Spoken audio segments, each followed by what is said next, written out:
Great. So now we're going to do some neuromodulator treatment on Tim, and Dr. Van Eyck is going to show us his specific technique on how he does this and explain why you chose that specific technique when you do your injections. Okay. The amount we have is 0.8 containing 50 units of botulinum toxin. Mm-hmm. The complaint I get from people if you do the crow's feet is that the actual lines that bother them the most are the ones on the lower eyelid, and they might even get worse when you do the toxin.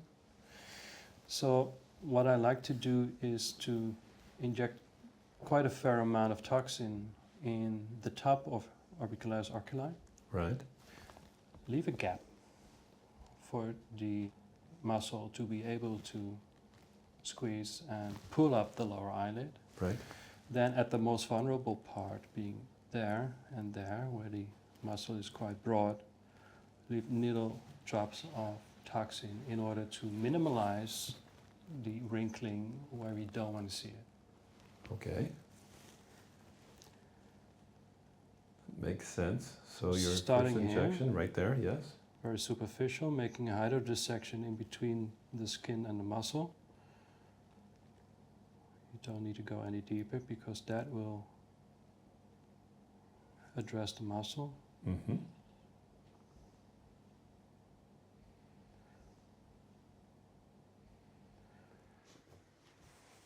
Then a whole bunch of nothing in between. Because we do like the horizontal lines because they're indicative of having a good time. A genuine smile. We call it the Duchenne smile. Absolutely. Then these, Right. we hate those because we get them when we get all those. So I want just a few units here, and because the muscle is so broad, a few units. Good point. That's it. So that's my gapping approach of the orbicularis oculi. Excellent. And the total number of units that you would have used there, let's say, is you 25. had 25 units. Mm-hmm. Then there's the myth of the mid-pupillary line. If you surpass that doing the corrugator, you might want to have the ptosis effect or danger. I think it comes from the fact that if you inject deep and perpendicular, you might want to leave fluid in loose connective tissue just on top of the bone, where you don't have any control of where it is. Mm-hmm. Luckily, the corrugator we're aiming for is very superficial here. Oh, So inserting there's into no the dermis. need to be deep. Agreed. I think this is partly orbicularis oculi. Correct. And that is what contributes to those lateral lines that we see over there, not the corrugator, but the orbicularis, which also is a superficial muscle. And this is where the corrugator attaches to the skin. Correct. So your depth over there is intradermal? No, just underneath the dermis. So you're subdermal and going a little deeper as you go medial? Yeah. And since there are nerve endings everywhere, motoric end plates everywhere, I like to leave it in a linear fashion. Along the length of the muscle? Along the length of the muscle. Because I don't think it makes sense if a muscle is the worm of, shape of a worm to put in 2 or 3 dots. Let's follow the muscle and make efficient use of the toxin. I'm going to switch the sides. Absolutely.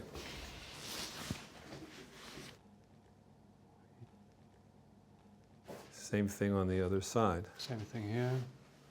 Tiny little one to start with.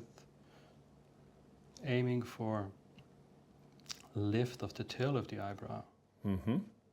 For the vertical 2 big fibers. ones, Yep. Then leaving a gap. Aiming for the lower lines here. That's it. And then the same approach for the glabella. Actually starting quite lateral, but because that you're targeting orbicularis muscle over there, Yep. which is also a depressor of the eyebrow in that area.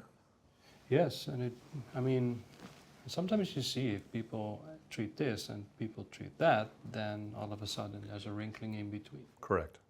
But that's orbicularis that's responsible. And as you come across,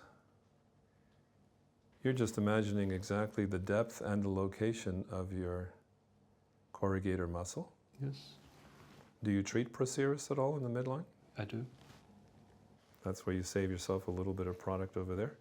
And to prevent bunny lines. Bunny lines too, nasalis.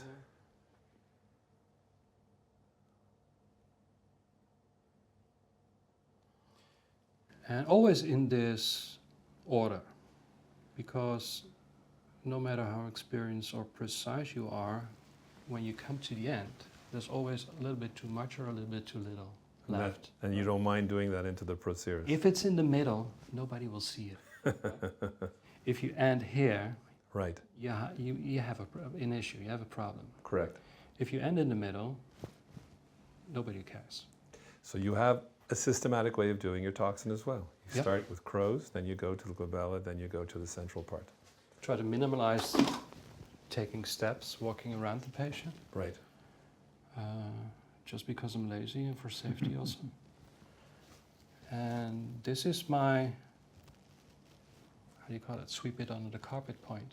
Is the procerus, Whatever little dust you have left, it's there. There you go. well done. Thank you, Tom, for showing us that interesting technique of toxin injection for the upper third of the face.